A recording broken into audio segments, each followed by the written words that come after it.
बिस्मिल्लाहिर्रहमानिर्रहीम। अस्सलाम वालेकुम व्यूअर्स, हर्बलिस्ट मोहम्मद फैयाज़ आपकी खिदमत में हाजिर है। बवासीर बाती या बवासीर खूनी, ये होती क्यों है? कौन सा मादा या कौन सा जहर जिस्म में पैदा होता है? इसकी वजूहात क्या हैं?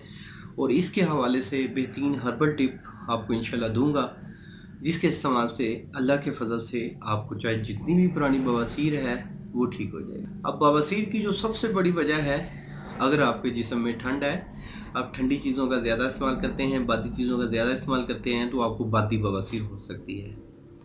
खूनी बवासीर में आप खुश्क चीज़ों का ज़्यादा इस्तेमाल करते हैं या गर्म चीज़ों का ज़्यादा इस्तेमाल करते हैं, ज़्यादा मिर्च मसाला खाते हैं या ज़्यादा गोश्त खोरी करते हैं, तो ये भी हो सकती है। बादी बवासीर की एक और बड़ी वजह है, अगर आप ज़्यादा बैठे रहते हैं तो आपके जिस्म में रतूबतें ज़्यादा बनेंगी, बादियात ज़्यादा बनेगी, तो तब हो सकती है। तो इन दोनों बादी बवासीर और खूनी बवासीर के लिए बेहतरीन एक पाइल्स हर्बल ट्रीटमेंट है, हर्बल टिप है, जो मैं अभी आपको बताने जा रहा हूँ। इस नुस्खे को नोट फरमा लें।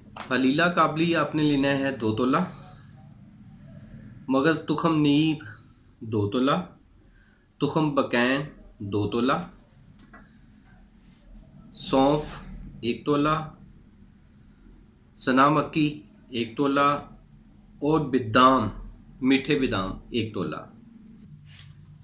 ये तमाम चीज़ें आपने ले लेनी हैं। तमाम चीज़ों का आपने सफ़ूफ बना लेना है। सफ़ूफ बना के पानी की मदद से आपने काले चने के बराबर गोलियां बना लेनी हैं। 2 गोलियां आपने सुबह खाली पेट, 2 गोलियां दोपहर को और 2 शाम को। सिर्फ 15 दिन खाएं। अगर आपकी तबीयत पे ये अच्छा असर करती है तो फिर इसको कंटिन्यू कर सकते हैं। अगर असर नहीं करती तो आपके जिस्म में ज़्यादा सुदादियत है, सुदाह ज़्यादा बन रहा है, तो फिर इसका आप प्रॉपर ट्रीटमेंट करवाएं। अगर आपका अर्ली स्टेज पे है, ठीक, सुदादियत कम है, तो इंशाल्लाह इस नुस्खे से ठीक हो जाएंगे।